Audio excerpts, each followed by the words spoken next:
Hexen is one of my favorite FPS games. One of the options you have is to play as a badass mage that flings ice and lightning everywhere, as long as you have mana available. Or play the cleric and add a nice fire blast to the mix. But what if there was a game that proclaims to be an even more badass mage, claiming unlimited mana pools and thousands of combinations of spells? That claim gives me a tingly sensation down in nether regions. I tried playing Lichdom Battlemage about a year ago and just stopped playing after about an hour or two. I can't remember why, other than it not really appealing to me as I thought it would, but I was determined to play it through this time around and give it an honest review. So here we are. In Lichdom Battlemage, you play as a male or female character, chosen at the start of the game. Your significant other is slain at the hands of a man named Shax, and then you are slain as well. You resurrect with the assistance of a mysterious man named Roth, who calls you his dragon, or instrument of complete magical destruction. He partners you with the opposite sex, known as the Griffin, who is your scout and is mostly there to assist you with pathfinding and minor quips. You simply set out with your limitless magical power to get some bloody revenge. It's your stereotypical revenge story. You start off with a simple fire elemental knowledge, and you'll find out that you have 3 spells available: a thrown fireball, an area of effect blast, and a shield that can fling out a small circle of fire around you if you time a blow correctly. You'll soon learn an ice spell that can freeze the enemy, which can be used to bolster the amount of hurt you can place upon the creature. And as the game claims, you never run out of magic power, and can throw projectiles as you wish. There are a total of 8 elements available to you, unlockable at certain points of the game. Fire, ice, and kinesis are always the first 3 that you get, but once you reach the 4th point, you get the option of unlocking lightning, necromancy, corruption, phase, and delirium.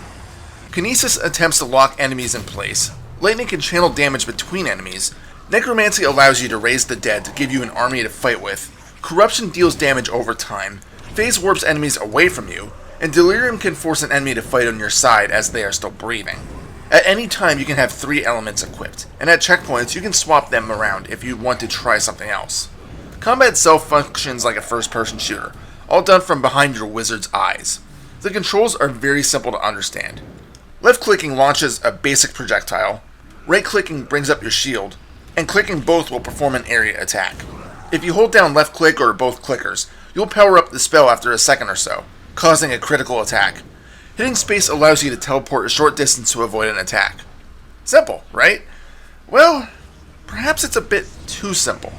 Lichdom Battlemage has an amazing premise for your hero, but it all falls flat. Why? Well, other than a basic projectile, AoE ability, and spell, that's all you get. Thousands of spells? Not quite. Let me explain. As you play the game, you'll find that your spells level up. Upon doing this, you can upgrade that element or spell type's ability from one of 3 options, consisting of things like critical damage multipliers, faster spell charging, and basic damage increases.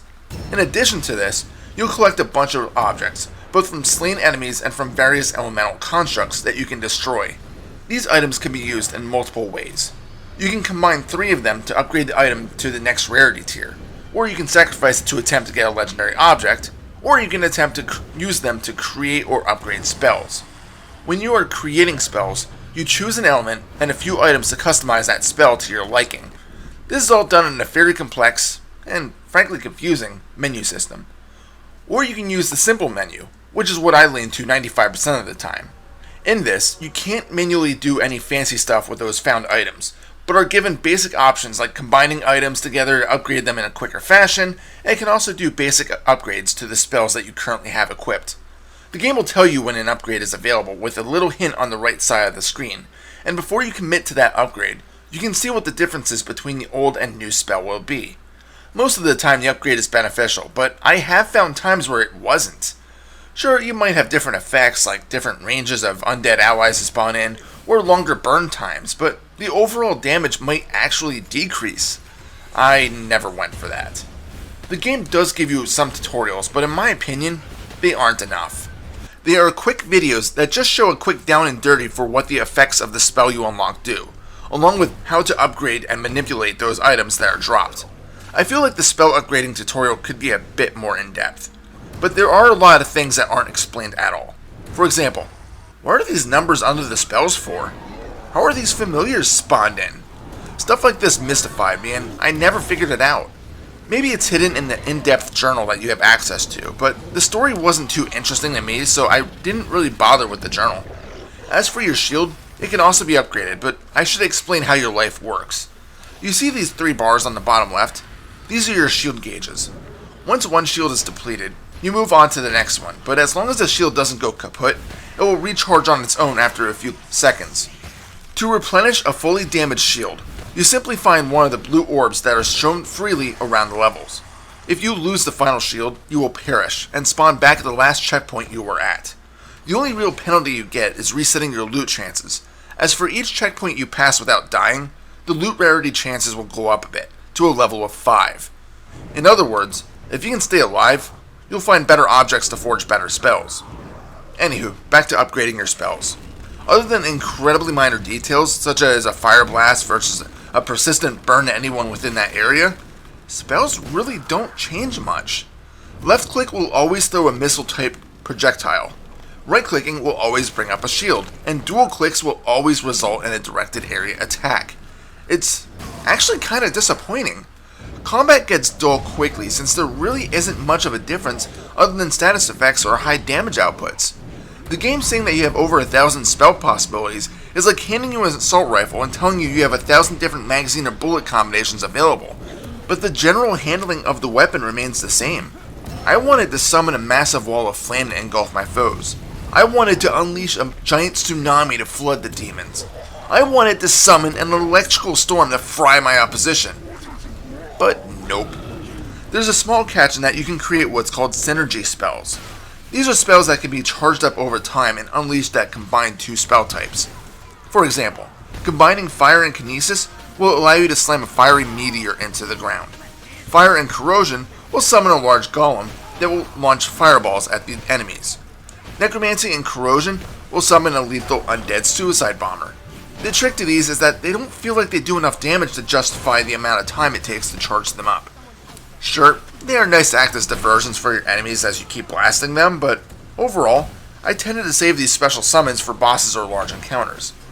With all that I've just said about the spellcasting, it comes down to the problem that the combat gets mundane quickly. After an hour or 2, you're pretty much seeing everything that the game has to offer, other than perhaps the synergy spells or the extra elements you can get. When going off the fact that the game takes approximately 12 to 15 hours to complete, it's gonna get repetitive. The second problem is that the game is just way too damn long. It's unusual for me to say something like this, as usually a shortness of a game is a gripe I have, but here, the stages drag on. Take for example the swamp stages. There are 2 of them, and each are about 2 hours in length. That's 4 hours of walking through the same looking level. It's simple enough though, as you just enter an area, slay the enemies, and continue on until the game tells you something is going on. Story scenes are rare and typically are presented in optional echoes. These echoes also give you an item, but they are easy to miss, as I originally thought that the orb that appeared after viewing the scene was just to replay it. The levels themselves are mostly linear, although you can press V to summon the griffin to show you which direction to head in, as it is easy to get a little discombobulated as you're running around shooting fireballs at everything. You will occasionally run into splits in the path, and optional areas might have these magical constructs that start a gauntlet challenge when cast upon. In these, you just kill everything before they kill you, and in doing so, you'll get a ton of items that you can use to make your spells more powerful. If you fail, you simply respawn back at the last checkpoint and are free to try it again. I will say though that even though the stages last seemingly forever, at least they are good to look at least at first. In fact, the visuals are probably the best part of the game. Parts of the game are just plain gorgeous. I enjoyed looking over the cliffsides, taking in the vistas that were presented. The first stage isn't anything spectacular since it's just a village, but when you get to the next stage, the snow-capped mountains, it just looks amazing. When you get to the desert, you can check out distant ruins. Of course, when you go through 2 to 3 hours of the same area, it does start to get old, but even so, the graphics are pleasant on the eyes. However, it is a shame that there isn't a ton of environmental damage you can cause. You can't take chunks out of walls with your fire, you can't boil water, you can't melt any snow or ice, nor fry enemies standing in water with your lightning. The most you're going to get is a few broken glass bottles and some singed grass. This is pretty damn disappointing. I mean, come on, you can't even break barrels with a meteor. Personally, I've also only found use for a small handful of the elements. Most of the game I ran around with fire, necromancy, and corrosion. Kinesis isn't bad at the start, but it doesn't seem to hold enemies for long. Ice doesn't do any direct damage from what I've noticed, so you end up freezing enemies in a block, switch to fire, and blast them to pieces. Perhaps because my fire and corrosion skills are higher leveled, it was just more beneficial to use those than the lower level spells I didn't want to spend time making more powerful. That, and when I tried creating spells, they did such little damage compared to the base stuff that I stopped bothering. I also never really knew if I was upgrading stuff efficiently, so I just took the game's word for it. Sadly, Lichdom Battlemage has a lot of potential, but it seems to flounder by throwing the same stuff at you over and over again. Once you've played for a few hours, you've seen almost everything the game has for you. The fact that the levels drag on could have been overlooked if the spell crafting was more entertaining and varied, but the fact that most of your spells are simple missile-type projectiles makes combat very mundane. It was truly a slog after a few hours of playing, and I had to really force myself to the end. I was able to finish the game, and the boss battle isn't anything special, but it does set up for a possible sequel. If one does ever come to fruition, I do hope the developers shorten up the levels, give us some better spell crafting, give us better tutorials on that stuff, and overall, make the game more fun. As for what we have now, it's really kind of hard to recommend Lichdom Battlemage. It's not a broken game by any means, but it just stops being fun after a while. Final score? 4 out of 7. This is Reaper. Happy fragging.